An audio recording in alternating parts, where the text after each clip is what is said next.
Welcome to the Enlightened Misfits podcast, a space for spiritual entrepreneurs who refuse to settle for anything less than their purpose. I am your host, Lauren Perlingi. After surviving a near-death experience and being declared gone for 3 minutes, I woke up with a mission to help women turn self-sabotage into self-compassion and fear into fuel. Here, we're going to dive into raw conversations, practical tools, and inspiring stories designed to help you break free from old patterns, claim your voice, and build a business that lights up your soul.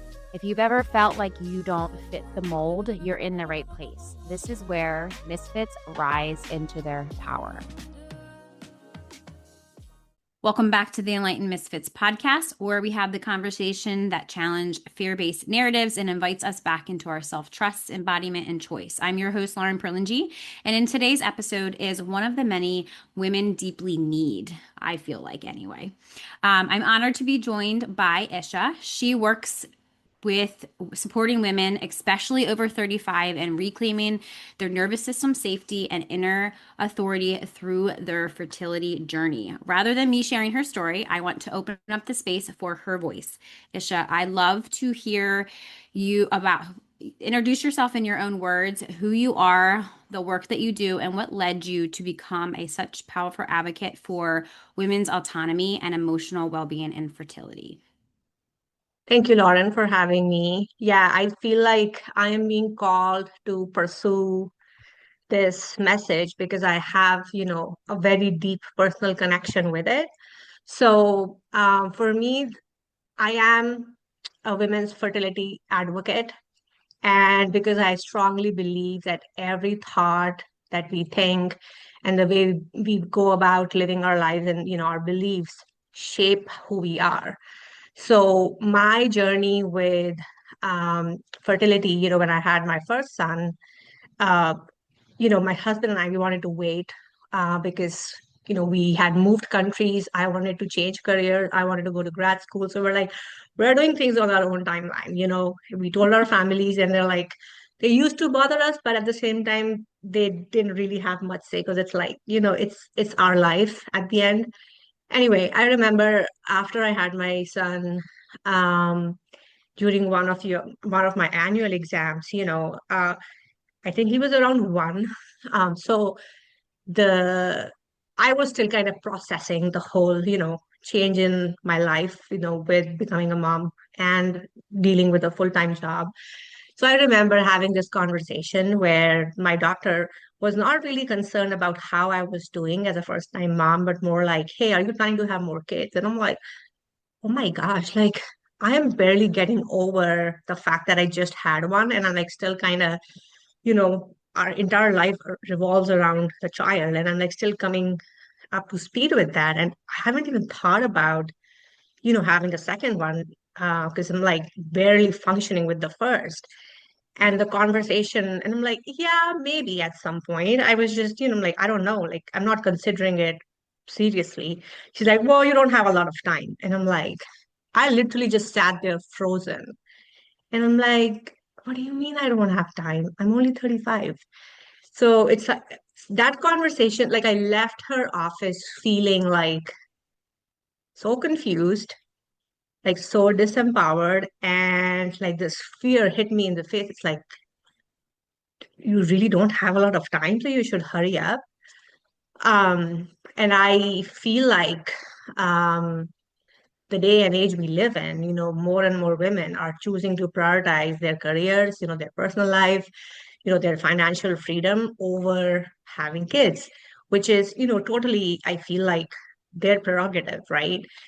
But I feel like um, the medical industry, the doctors are still so hung up in that old adage of, well, if you're 30, over 35, you're going to run into problems.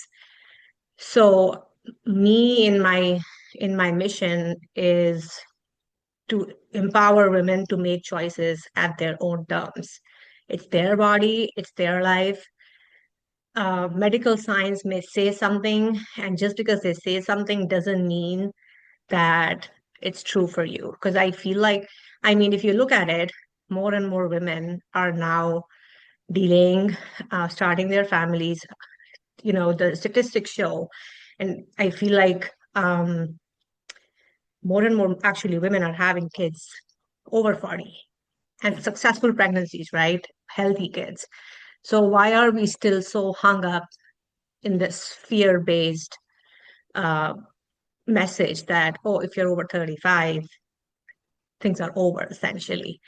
I feel like these conversations need to shift from, that conversations that instill fear to like, whenever you decide, it's your decision and we support it. And, giving women resources and education, empowering them. Like, there used to be a time when women would be encouraged to have kids before 35, but things have changed a lot. To have those conversations around focusing on your physical health, your mental health, your emotional health. And whenever you think you're ready, we'll be here. And I feel like coming out of the conversation, like the way I did, feeling so unsupported and confused, and almost like with a lot of guilt and shame around, like I did something terribly wrong, to like, that choice is yours. We are here to support you. Whatever you decide, we are here. I feel like the two conversations have such a meaningful impact in the way the women leave that conversation. The one, like I said, made me feel like I'm a terrible person. Like, what am I doing? And I feel like my my message is more about, let's really think about the words that are coming out of our mouths and how they are impacting this future mom, to really shift that narrative from fear to faith. Your timing is your timing. We Just because medical science says this doesn't mean that it hasn't been proven wrong, or things haven't changed in last decade or so. Yeah. um, so I think the origin goes back to my own story and how I felt. And then also I feel like a big portion of my story is, when ultimately we got ready. And I remember, um, going to the doctor and I'm like, I think we're ready. And he's like, well, you're 30, you're 38 or whatever. Um, it was funny what the doctor said. And by the way, I had already left the old practice, the practice, the lady OBGYN who had told me that I didn't have time. I was like, okay, time to find a new one. So I moved on. Like, if you cannot be on my party, on my side, and if you don't believe in my belief system, then it's okay. I'm sure there's more, Right. which I did. And the new doctor, when I went to see him, he's like, both of my daughters were born when my wife was like 40 and 41. So I'm not saying that it doesn't happen, but it it could be difficult. It could create more challenges. So Sure. somewhat supportive, but still not quite there. Anyway, I stuck with it. So I was like curious. I'm like, okay, so he's like, I would encourage you to try for a year, and if it doesn't happen, we're gonna have to like look into the why. And then, they put a label on you that you have infertility. And I hate using this word, by the way. So I try to not bring that up. Anyway, like, okay, so what are my options? Let's say if it doesn't happen within a year. Um, it's like, well, we're gonna have to run a whole bunch of tests, and it'll take about 4 to 6 months.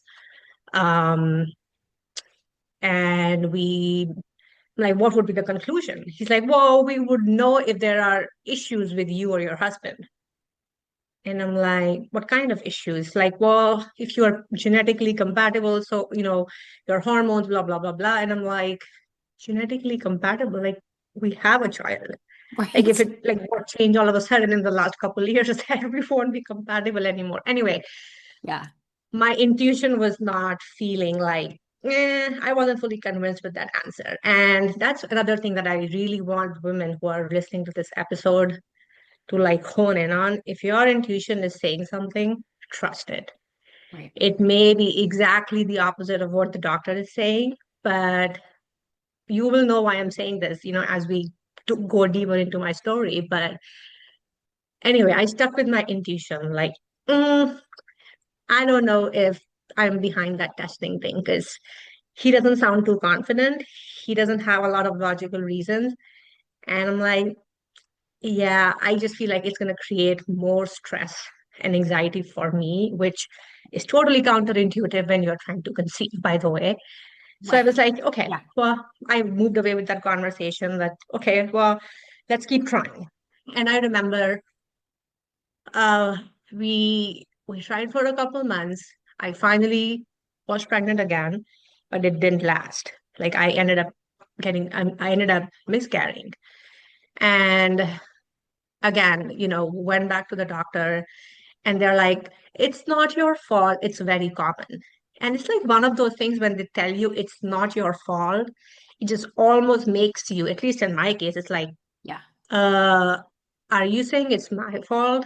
Right. So Yeah. my brain was like, it's totally your fault. Yeah. Just because he's saying this, it's like, whatever. And I just went into total problem solving mode. Like after that, I did not take time to grieve. I was like, it was like I was hit in the face with a brick. And I was just like, all that shame and guilt and everything just like came pouring down on me, along with the grief of losing. But I didn't like take time to deal with it. I was like, oh, we need to fix this. Because that's one thing about most women or most successful women. It's like we get into firefighting mode and we're like, I'm going to do this no matter what. And that's exactly how I dealt with it because that's all I had known all my life. I literally like, I'm like, okay, I don't think my OBGYN is of much help. Like he doesn't really have a lot of options, and I don't believe in taking medications just because. So I started looking at alternatives that I had. So I started like getting acupuncture, fertility massages. I started seeing a naturopath, blah, blah, blah. It was just like you think of it, you name it, I was doing it. So much so, like I at one point had like multiple appointments scheduled during the week. And this went on for like 6, 7, 8 months. Um, Talk about, the desperation of having a child. Like I was, and then fighting that narrative of, oh, there must be something terribly wrong with me that this happened. Um, and just trying to bury that grief by keeping myself in this fight or flight mode of like, just, I'm going to make it happen. And then I remember I had this moment where I was driving back home from one of the appointments. I was at a red signal. I was like, this thought just came to me. It was like, do you really think you can rush yourself into getting pregnant? Like, you're just creating more problems by driving yourself more and more out of more and more out of harmony with your own body by, just not taking a breath and just like running constantly from one practitioner to the other, hoping that someone will fix you. And I don't know where that came from. It's probably my intuition, my higher self, or whatever you want to call it, talking to me. And that was just like, it was such a big aha moment that I was like, you know what? I'm done. Like, I'm done forcing this for me. Because I feel like the more you force it, the longer it takes. Because your body doesn't work with force, especially women's bodies. Anyway, long story short, um, although I did know that one thing that I could do overall, because along that time, I think that shame had, unbeknownst to me, taken over my entire life. Like I started eating where I put on like 15, 20 pounds. I was heaviest I had ever been all my life. And I think at the root of it all was this belief that I may have done something, and I was trying to fix it. Maybe I wasn't eating enough, or maybe I was in that, you know, I'm going to look a certain way. Looking a certain way was more important than nourishing my body to feel safe, to conceive. So that epiphany, that moment really changed, like, I think the entire course, because I was like, you know what? I'm going to work on myself. Like, I'm going to work on getting healthy where my body feels safe on its own to conceive. And I literally threw the timelines out the window. Um, and I did a lot of emotional work. Like, I think finally I let that grief just sit and breathe and just not run away from those really, really heavy feelings because it was there. It had to be processed and it came in waves.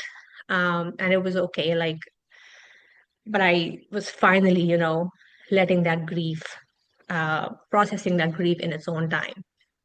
So I remember like I started working out. I like really honed in on my diet, making sure I was prioritizing, mental health, taking care of myself was, and just like not from the perspective of, looking a certain way, but more like this needs to change. Like I need to feel my absolute best.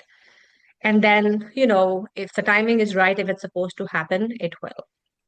And then, couple years went by, and I remember like I felt so like I felt this whole new lifestyle of like exercising and taking care of myself. I just started enjoying it so much that conceiving was like not even on my mind anymore. Like I fell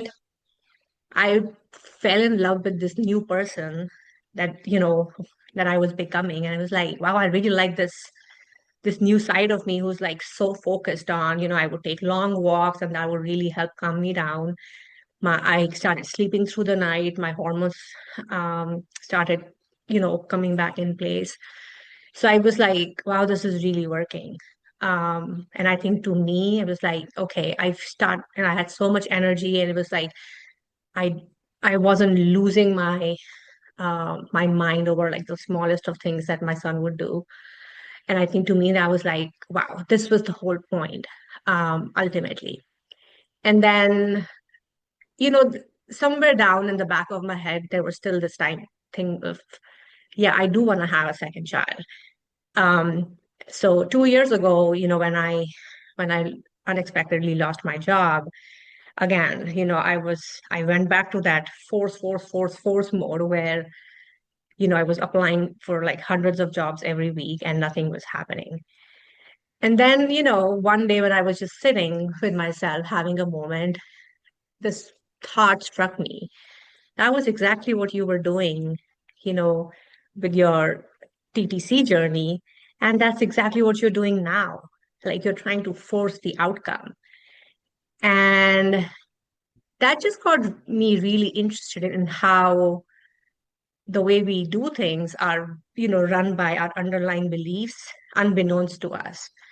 And I remember like getting really motivated and inspired to like read a lot of self-help books about mind and body connection and how the thoughts you think, the thoughts, and the emotions you feel ultimately shape your life. Um, and started working, especially with my, how I was feeling. The feelings were the same. Like again, that shame and guilt came haunting me, because I'm like, it's been 8 months since I have been looking for a job. Nothing has happened. Why? So I felt like the emotions that were coming up were very, very similar to the ones that had come up a couple years ago when I had miscarried. So I had to ultimately admit that I need help. So I, partnered with a coach who helped me understand why I was feeling the way I was feeling. And the whole journey started unfolding where, like, I really need to work on my belief system and my emotions because these emotions are not helping me.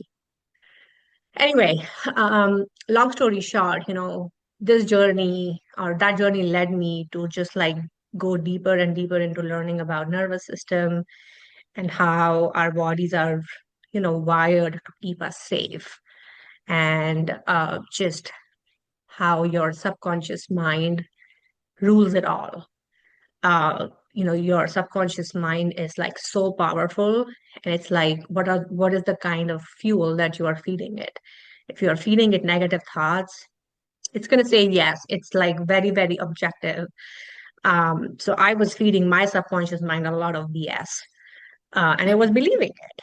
Yeah. So I'm like, well, why can't I feed my subconscious mind things that are going to work in my favor? Read a lot of books about how, our subconscious works, and just started really diving deep into that. Took a lot of um, coaching classes, signed up for courses that really helped me get an understanding of why, I was feeling the way I was feeling. And, you know, it had been a year and a half into that journey of like my job. And I was like finally coming to terms that after I had done that work and worked on my beliefs, I was like, do I really want a job? Like, do I really want to go back to a 9 to 5 setting? Because I'm also thinking about having another child. How is that going to look? Like, how is my life going to look? And just because I was made to believe that having a job is like a source of stable income, that Right. clearly is a myth. It clearly isn't true. So, what kind of life do I really want for myself and my family? Because I feel like the life that I had been living, it wasn't chosen by me. It was chosen by my family, or like the culture or the society. It was like the conditioning. Right. And I'm like, you know what? I would like to create a life where I am setting my own time to work, where I decide how much I want to work, how much, like, I'm not limited by the number of hours. I'm not limited by, if I'm working more, I can make more money. And my work revolves around my family and not the other way around, like it had been all these years. Right. And I really started working on my mindset around my job. And I'm like, I don't think I need a job. I think I want to do something that I want to inspire women. And I wasn't quite sure how, but like this is the journey that was unfolding. I think it's finally like come like I think I'm having a full awakening moment when I'm like, I know what I'm doing. I know now how am I going to be supporting women. Anyway, um, I think for me, once I started really peeling the layers of the onions of like my subconscious belief system, one day I was like, wait a minute. I had this aha moment where it's like, have you noticed a pattern? I was talking to myself. I have a lot of those thoughts. Don't we Like all? you've always put your career or other things before getting pregnant, like over getting pregnant. I'm like, why is that?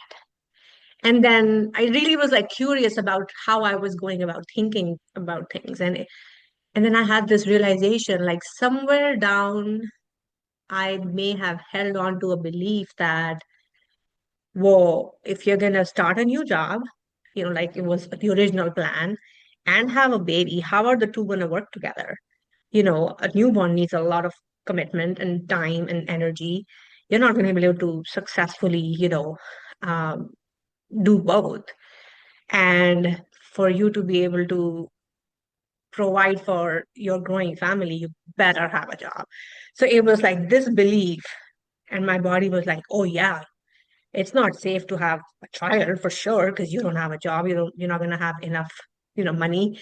And so my body was like, sure enough, we had been trying for almost a year and a half and it wasn't working. Or actually at that point, on and off for almost, 3, 4 years. Um, so I really started, going deeper into those beliefs and really re rethinking them or rewiring them. So every belief in our brain is like wired, like we literally have connections in our brain for every thought that we think, right? So every time you decide to stop thinking a certain way, your body then actively works on breaking that connection and forming a new connection. And every connection in the brain has a physiological impact in your body. So for me, just having that huge realization and then using the techniques that I learned, I really worked on myself where I'm like, no, I feel safe. I feel safe enough to, you know, if like now is the best time. There's no better time than now. So I like really started reprogramming my mind to believe that everything is fine, we're safe to conceive. And then um a couple months after that, of course, I was able to conceive. And I think for me, another big piece of the subconscious belief that may have been blocking, me from getting pregnant, it was the birth of my first one. There were some unpleasant memories associated with that birth in the hospital. Mm. And I remember, after my son was born and we came home, like 3, 4 months after that, I had like friends come over and they were like, "So how was it? Like, how are you feeling?" I'm like, "I'm so tired. Like I don't think I can ever think, like, I can't even think about having a second one. I think I'm done. Like I'm done." And again, your subconscious mind is like, "Yeah, you're done. No matter, like, it was so painful." Right. So it was again like combination of having these realizations where like, yeah, my subconscious mind and my body were like trying to work for me all these years. Like they were trying to make, like they were doing their best to keep me safe because somehow I had told myself that getting pregnant was not safe for me. And once those belief systems shifted, of course, I conceived right away. I'm more than halfway through my pregnancy right now. So, I don't want to paint a false picture for anybody, but what I'm trying to say is on and off trying for almost 5 years, and it's finally happening. And I'm over 40. Like I got pregnant at 41. From, coming from that fear-based mindset of if I don't do it right away, which was totally counterintuitive to my journey, to like having this absolute faith where it's gonna happen, because my intuition was right on point that it is going to happen. And somewhere I was getting the inclination that IVF was not for us. Like it just wasn't an option for me. And I just trusted it. Like I didn't question it. Um, I definitely had moments where I would doubt, because I'm human too. Right. But I think for me, I really established this two-way communication channel with the universe where I remember this one moment where I was like, am I really supposed to be a mom to two kids? Like I was really questioning it.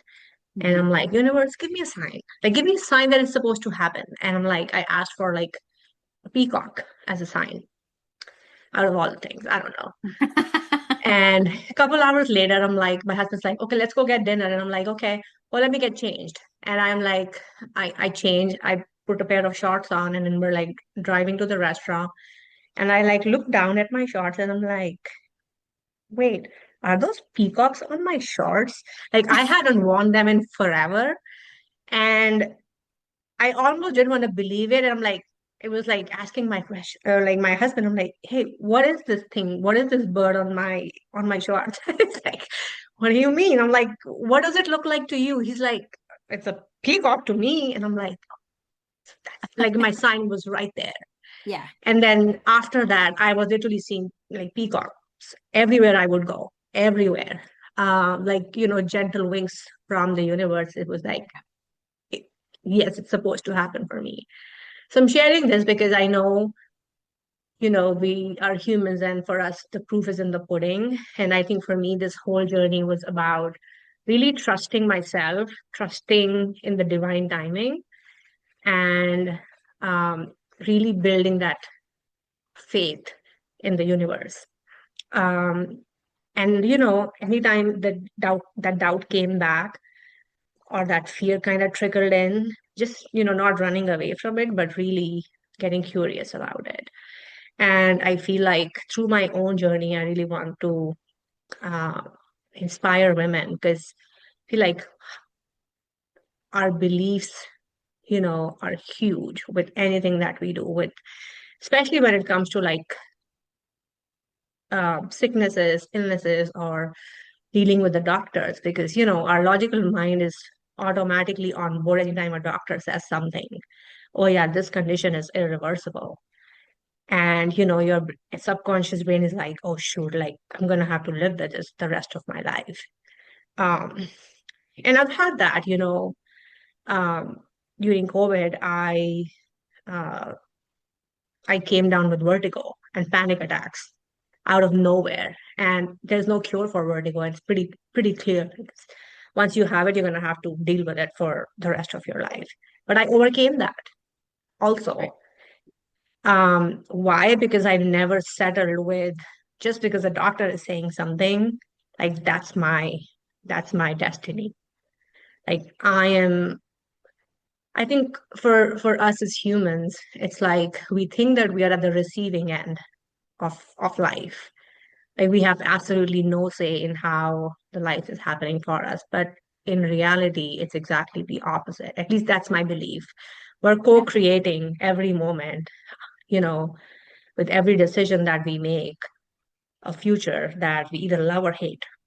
So it's like, if you think about it, like the life that you're living today, your past self, your 20-year-old self, 30-year-old self, envision this current life at some point and you're living it, right? So what makes you question that you can't create a life that you desire now at some point in future? Um, so I think anytime us as humans we get a medical diagnosis, that becomes the end all and be all. And my message to everyone listening is that's not the case. It's just, how if you can train your brain to be in the future than in the past, through the kind of thoughts um, you are thinking, you can totally change the outcome. So my work is not to like, bash the medical community, but I think the message needs to change from fear to empowerment, from, shame and guilt to trust. And nobody sets that timeline but our bodies, especially Right. women's bodies, right? So Yeah. I think that's a long-winded way of saying like who I am and why am I so passionate about doing this. No, I truly believe that like everything, it was like every question that I was going to ask, you literally just kind of answered it in the way that I was going to ask you. So thank you for that. And I think this conversation is very powerful. And I think it speaks to women with so much compassion and clarity and truth, like reminding everybody, regardless of, not everybody, but like reminding women that fertility isn't about something that's rushed or forced and feared. And you're just a living example of, through your testimony and through your story, that this is something that the way that you approach it from like self trust or nervous system or Yeah, safety or all of them together. Obviously, you have to have all of right. them together with deep respect for our bodies and choices. So, can you tell the listeners where they can find you if they are really resonating with the story and where they can, yeah, where they can find you and connect with you? Yeah, I am certainly active on Instagram, the fertility voice with a period in between the and fertility. I am the vision that I have, because this is literally like I am rebranding the whole thing, the original idea. Because again, it was also about helping women, but I feel like the way my journey has unfolded and the way, you know, um, th- I think there's a reason why I'm having this inkling that this is it, like this is my purpose, because I think the season of life also I am in. I think my goal is to like invite people from the industry, like other women who have been in similar shoes, maybe even like, you know, doctors and, other practitioners who are approaching this with a more holistic perspective. It's not just your age, but it's like your entire health that ultimately decides whichever path you want to pursue. And just create like this array of resources, having conversations like you and I are having right now with,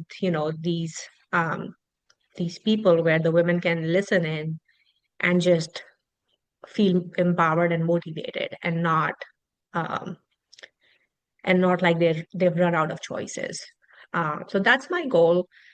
Um, yeah, I am.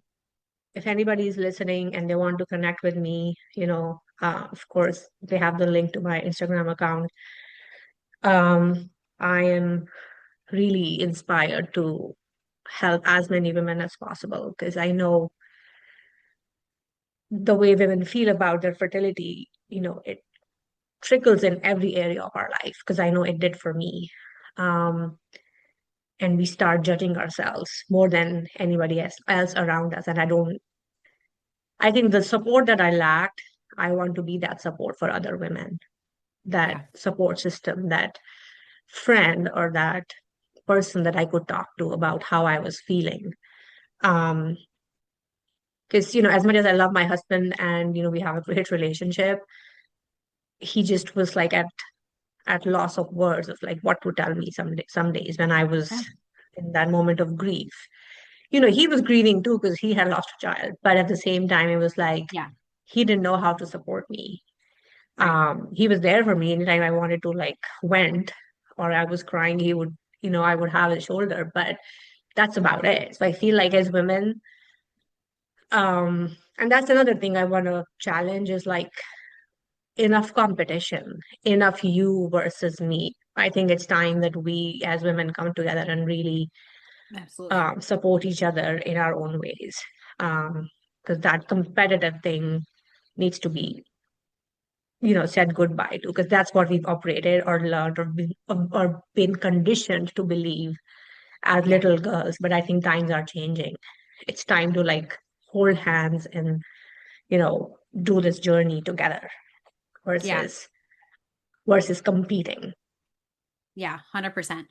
So, everybody listening, and if this episode stirred something in you and you feel seen, validated, or maybe even challenged in a really good way, I invite you to go make sure you go check out her link below. If you're listening to this in the show notes, or if you're watching us over on YouTube, then make sure you check out her links below in the description box. And I've also created a space called the Enlightened Misfits Misfits podcast. That's what we're on right now. Misfits Sisterhood, a grounded, supportive community, just like what she was literally just talking about for women. Because I see the vision too for women to stop outsourcing their energy and ready to come back into alignment with their bodies, their intuition, and their truth. So inside the Sisterhood, we explore all these conversations that we talk about on the podcast as well through live calls, embodiment practices, and nervous system awareness guides. So it's just real, honest conversations with women walking similar paths. So that link to join is below, also in the show notes or in the description box if you're watching this on YouTube. Thank you so much for this conversation. It's very needed and very, very important. And thank you all for listening and being here with us. I hope you decide to choose you or continue to choose you if you've already chose you. I hope you have an amazing rest of your week, and I will see you next week.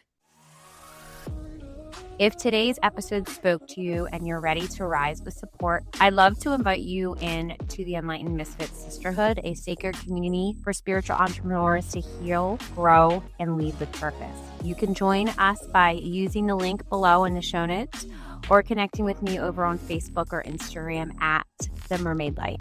If you loved today's episode, subscribe, share, and leave a review. This helps support us reach more women who are ready to rise. Remember, your journey isn't about fitting in. It's about embracing the truth of who you are. Until next time, stay inspired, stay aligned, and keep creating your extraordinary path. This is Lauren, and you've been listening to the Enlightened Misfits podcast.